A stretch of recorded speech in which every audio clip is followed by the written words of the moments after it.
तो दही गुड़ खिया के जतरा बनावे।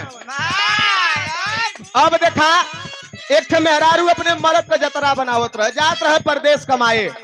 दुल्हिया कले जइबा त जा, लेकिन एक बात सुना का कहे यह कले ह ए राजा जी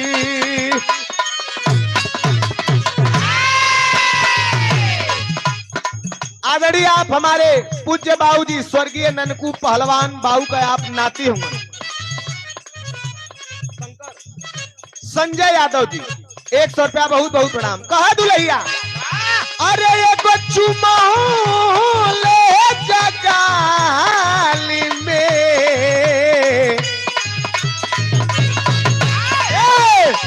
ये को चुमा ले जगाली में, संग दिलो ले जा रुमाल में, ये को चुमा ले जगाली में, संग दिलो ले दिया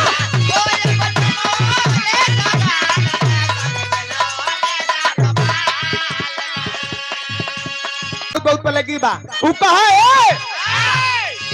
एक चुमा ले जगाल में, संग दिलो ले जरमाल में, जाता रजवा अचोरी के जवा, अरे फसिहान मोहिनी के जाल में,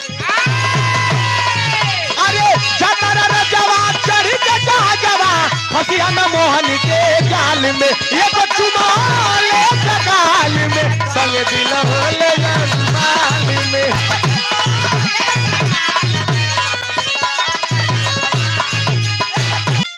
लगल नहीं, लेकिन जानत हुआ ये समय दिक्कत कौने बात कहा, लड़कन के ऊपर आफत आ गई। बियाह कैला लव मैरिज तो काट के नीला ड्राम में पैक कर जात हुआ सीमेंट से।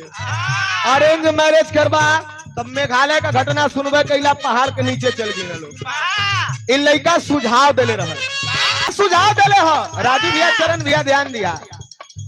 अरे जवन चुमा दे तो गाल में, राजू भैया जवन चुमा दे गाल में, तो काटी काटी भरी डराम में,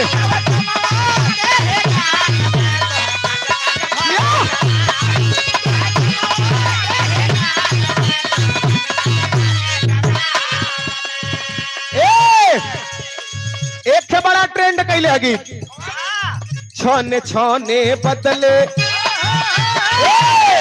छने छने बदले तोहरो मिजाज रजऊ, उड़न बाज रजऊ, धोखेबाज रजऊ।